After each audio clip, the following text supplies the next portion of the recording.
Hey guys, welcome on the Artivoxer YouTube channel. Today we will learn how to create this scene inside Houdini. So let's take a look at the final render and let's dive into the tutorials.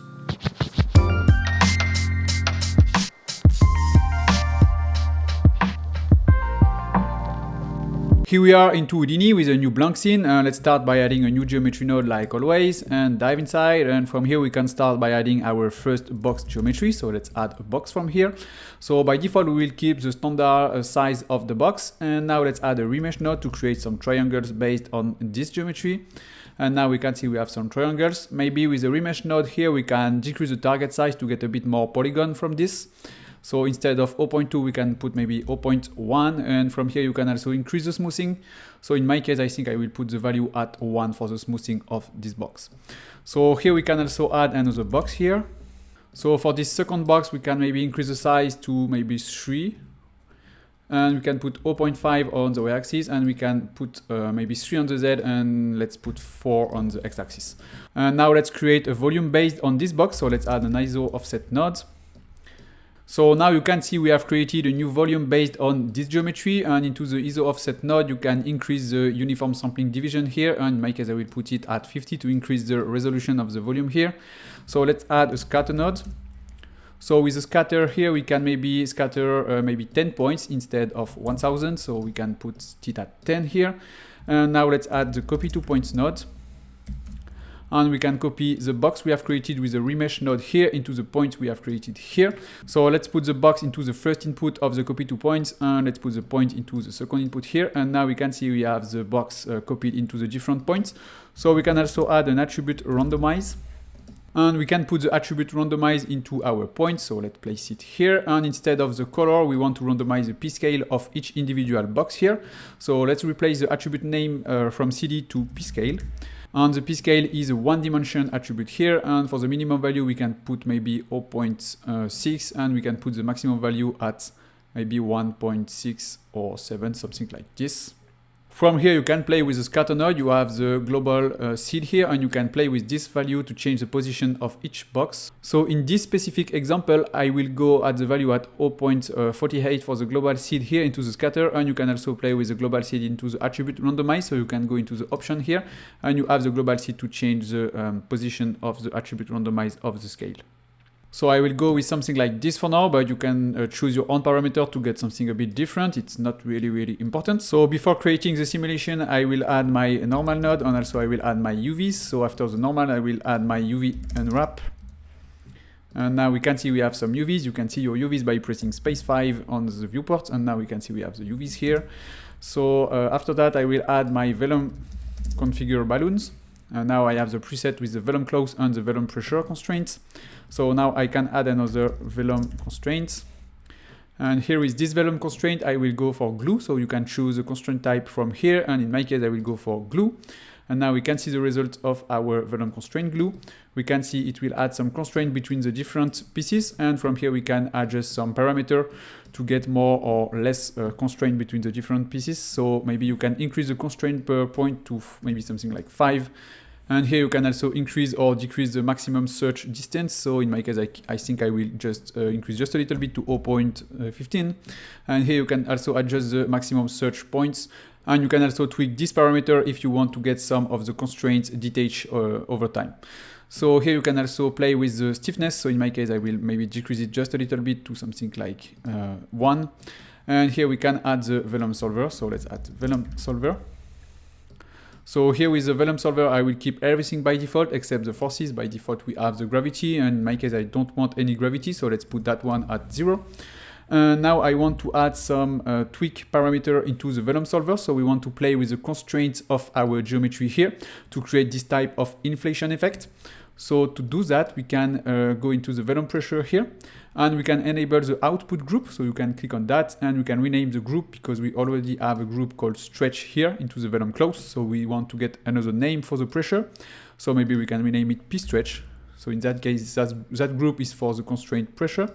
And if you want, you can also add a new group for the Vellum glue constraint. So you can add a group here, and you can maybe type G-stretch if you want to make some operation into this specific node.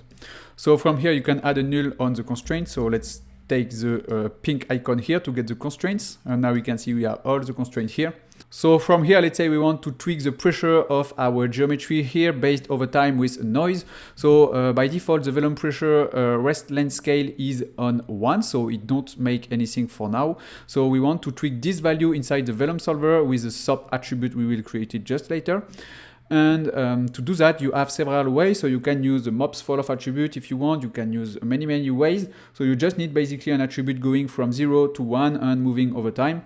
So in my case, I will use a primitive VOP for this specific example. So let's take the primitive VOP.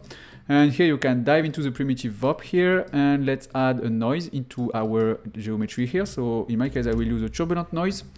So you can plug the position into the position here, and you can plug the time into the offset. And here to see the result of our noise, you can plug the noise into the CD attribute here, and now we can see we have the noise moving over time on our geometry. So in my case, I will reduce the timeline length to maybe 168. Here you can also add a divide constant if you want to get more or less speed into the movement of our noise. So let's take the divide constant and plug it between the time and the offset here. So if you want to get less speed, you can increase this value. So if I put 3 here, you can see the movement is a bit slower. And if I put 0.5, for example, you can see the movement is a bit higher. So I will click on this icon to get real-time preview of our movement here. So for the noise parameter, you can choose between different presets here. You can change the noise type and so on. So in my case, for these examples, I will go for the simplex noise, and I will change the frequency. I will decrease it a bit to maybe 0.4 or 0.5. And here I will maybe increase the amplitude to 3 and decrease a bit the roughness to maybe 0.3 or 4 to get something like this. And now we can see the result of our noise moving over time. So you can see the value is going from black to white. And now we can maybe export an attribute to use this attribute later to control the pressure of our geometry. So let's add a bind export node and plug the noise into the bind export here. So maybe you can rename the output attribute something like inflation noise. And this is a float attribute moving from 0 to 1, and we will use that later into the Vellum solver. And here you can promote the attribute from the primitive to point. So let's add an attribute promote.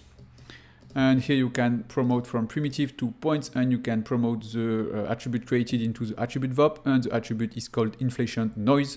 So from here, if we are checking the value of our attribute, you can select this node and go into the geometry spreadsheet, and you can see the value of our inflation noise. You can see we have some value going into the negative. So we want to avoid that, and we want an attribute going from 0 to 1 to use it later into the Vellum solver.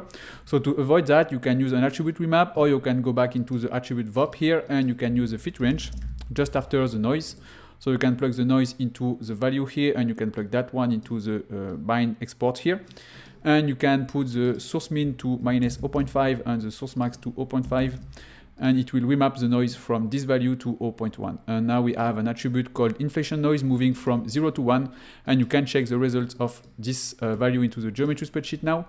And now we can see we have the value moving from 0 to 1. So now let's add a null here. So maybe you can rename it something like vel attributes, and we will import these nulls into the Vellum solver to get access to this attribute to play with the value of our pressure here. So now we can go into our Vellum solver here, and from here you can add a Vellum constraint properties, and you can plug that one into the source.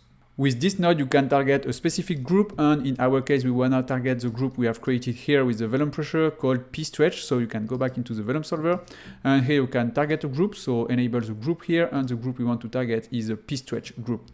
So I will enable the rest length scale. So in that case, you can play with this parameter. And I want to import the nulls we have created here into our Vellum solver. So let's go into the input here, and into the input 3, you can select a SOP. And here you can select the null. So in my case, I have called it vel attributes. So now we can access to this null into the solver. So let's use the vex expression to do that. So let's add a float, maybe inflations. You can name it inflations. And this float is equal to the point function to get access to the point attributes. And here with the point function, we want to target the third input, which is that one, which is contains the nulls created into the SOP. So let's add 2 here, and let's add our attribute in string. So it's called inflation noise in my case. And let's add a PT num for every points. And here you can manipulate this parameter based on this float value. So let's add a rest scale and multiply that with our inflations And here you can also add another parameter to get more or less inflation. So you can rename it something like mult. And here you can create this parameter and maybe you can put it at 3, for example.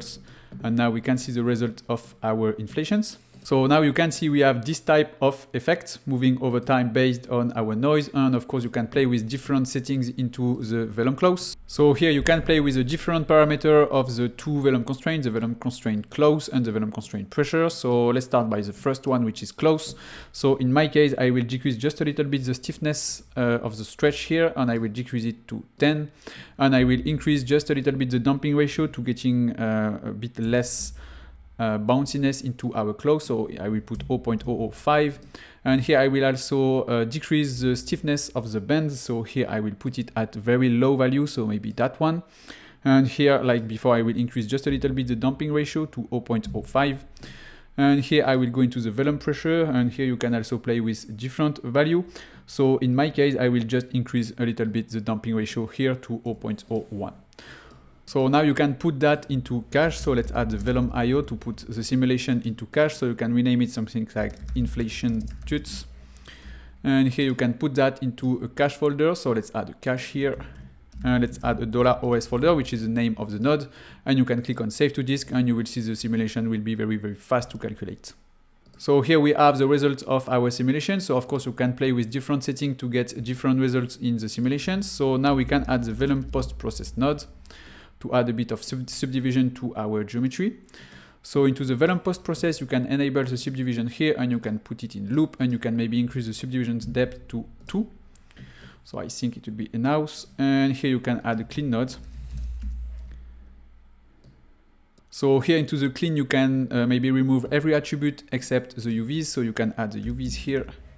So it will delete every attribute except the UVs. And from here, you can maybe add the attribute transfer node, and you can transfer the attribute inflation noise into our moving geometry here. So let's take the attribute from here, and into the attribute transfer you can select the attribute you want to transfer. So in my case it's called inflation noise, and you can visualize this attribute by adding a color node. So let's add a color node, and here with the color node you can add ramp from attribute, and you can select the attribute. So in my case it's called inflation noise, and you can select a ramp here, so maybe this one.